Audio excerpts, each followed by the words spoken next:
ये घटना घटी जिसने पृथ्वी को पूरी तरह धूल के बादलों से ढक दिया। इस भयानक विस्फोट से इतना अधिक मात्रा में रेडिएशन उत्पन्न हो रहा था कि इसके 800 किलोमीटर एरिया में आने वाले सभी जीव जंतु आग की भट्टी में तब्दील हो चुके थे। इस भयानक घटना से धरती पर मौजूद 90% प्रजाति का खात्मा हो चुका था। पृथ्वी पर रहने वाला 25 किलो से ज्यादा वजनी हर जीव जलकर खाक हो चुका था। इस महाप्रलय में लाखों की संख्या में जीव मारे जा चुके थे और पेड़ पौधे भी जलकर राख हो चुके थे। दोस्तों, यहां से डायनासोरों का काल खत्म हो चुका था, लेकिन यह महाप्रलय छोटी प्रजाति के जीवों के लिए फायदेमंद साबित हुआ और वो प्रजाति थे मैमल्स की, यानी आसान शब्दों में कहा जाए तो स्तनधारी जीव। ये छोटे छोटे स्तनधारी जीव इस महाप्रलय से तो कैसे भी करके बच निकले थे, लेकिन भयंकर गर्मी से बचने के लिए इन जीवों ने अपना बसेरा जमीन के अंदर बना लिया और अपने आप को जीवित रखने के लिए सब कुछ खाना शुरू कर दिया। धीरे धीरे उस महाप्रलय को लाखों साल बीत चुके थे और अब धरती पूरी तरह उन विशालकाय डायनासोरों से आजाद हो चुकी थी। धरती का मौसम एकदम सामान्य हो चुका था।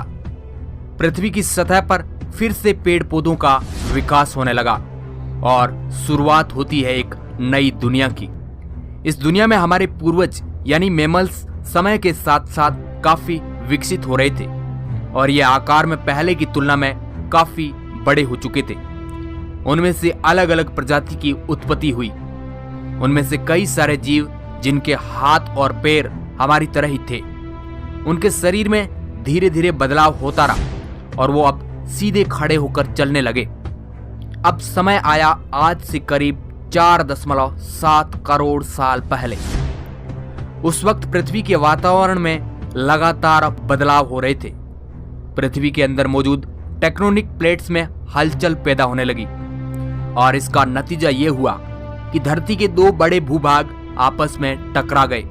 इन भूभागों में आज का हमारा भारत भी शामिल था। इन दोनों भूभागों के टकराने से एक नई पर्वत श्रृंखला का निर्माण हुआ, जिन्हें आज हम हिमालय पर्वत श्रृंखला के नाम से जानते हैं। ये वही पर्वत है जो दुनिया का सबसे बड़ा शिखर है, माउंट एवरेस्ट। इस पर्वत श्रृंखला की वजह से मौसम का फॉर्मूला बदलने लगा और पृथ्वी का वातावरण काफी ठंडा हो चुका था और इन पर्वत श्रृंखला से गिरने वाले बर्फ ने कई बड़ी बड़ी नदियों को जन्म दिया। ये वही नदियां हैं जो कि आज 50% से ज्यादा मानव जाति के लिए पानी का स्रोत है। ओलिगोने इपोक में करीब आज से 2 करोड़ साल पहले ग्लोबल कूलिंग हुई, जिसके चलते घास के मैदानों में बढ़ोतरी होने लगी और जंगल धीरे धीरे खात्मे की ओर बढ़ रहे थे। उस परिस्थिति में कुछ ऐसे जानवर विकसित हुए जो खुले मैदान में रहना पसंद करते थे और इन्हीं में दूसरे जानवर को खाने वाले जीव भी मौजूद थे। मगर दोस्तों, अब भी पृथ्वी पर एक अंश की कमी थी, जो था मानव। जो अभी हम वीडियो देख रहे हैं, आखिर ये मानव आया कहां से था?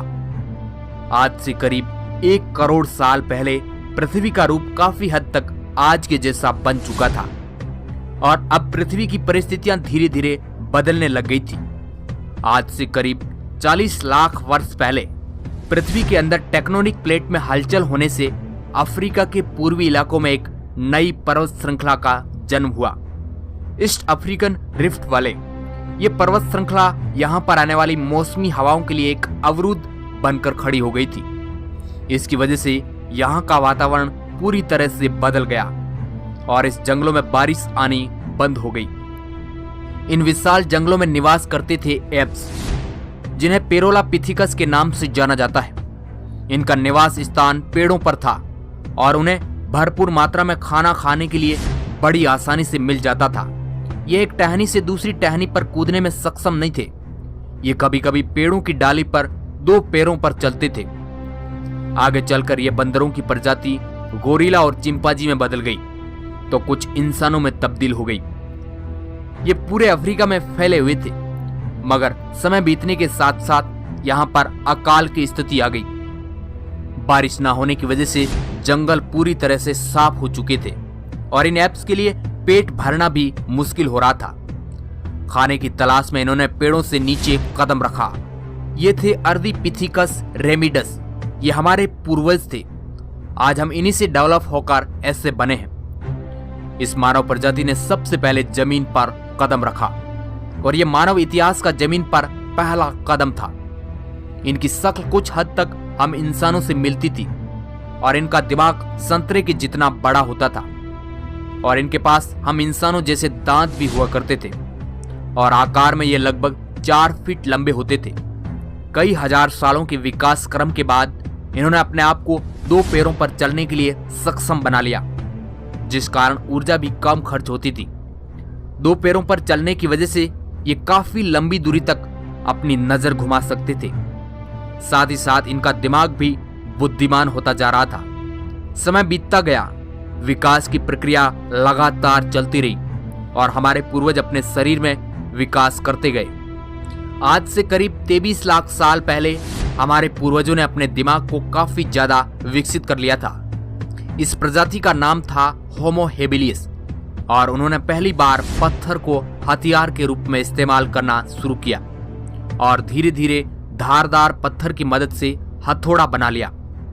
कई सालों के लंबे अरसे से गुजरने के बाद इन्होंने अपने दिमाग को कुछ इस कदर बुद्धिमान बना लिया कि अब वह शिकार के लिए आपस में लड़ने की बजाय समूह में शिकार करने लगे थे। इसके बाद प्रजाति आई होमो इरेक्टस, जो अन्य जानवरों से ज्यादा बुद्धिमान थे। होमो इरेक्टस प्रजाति ने ही सबसे पहले आग का इस्तेमाल किया। ये खोज हमारे मानव इतिहास के लिए बेहद ही खास थी। उस वक्त यह एक अहम खोज थी। आग की मदद से ये अपने आप को ठंड से बचाए रखते थे और अंधेरों में रोशनी दिलाती थी। उन्होंने आग पर मांस को पकाना सीख लिया था। इस कारण अब परिवार का निर्माण भी होने लग गया था। हमारे पूर्वज साथ साथ रहने लगे। इससे वह अपने आप को सुरक्षित महसूस करते थे।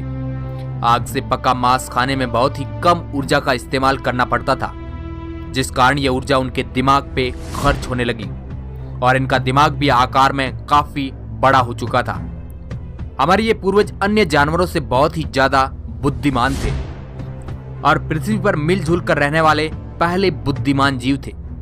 लाखों साल बीत जाने के बाद कुछ आज के इंसान ने अपना रूप ले लिया और मानव अलग अलग आवाज निकालने का काबिल बन चुका था। यानी कि हमने लैंग्वेज का विकास कर लिया था, जिसके जरिए वह अपनी जानकारी एक दूसरे के साथ शेयर कर सकते थे। ये वह आखिरी विकास क्रम था। उसके बाद आज के इंसानों की उत्पत्ति हुई। हमारा अस्तित्व यानी कि होमो सैपियंस का समय शुरू हो गया। हमारे पास धरती के सभी जानवरों से बड़ा दिमाग था। अब हम कहीं पर आ जा सकते थे। हमारे पास हथियार थे। उससे भी बड़ी बात, उस वक्त हमारे पास बुद्धिमान दिमाग था और अब हम केवल एक ही महाद्वीप तक सीमित नहीं रहे, बल्कि अलग अलग महाद्वीपों पर निवास करने लगे। आज से करीब 50,000 साल पहले आइस एज शुरू हो गई और इसी वक्त इंसान चाइना और ऑस्ट्रेलिया तक पहुंच गया। धीरे धीरे हम इंसान पूरी दुनिया में फैल गए।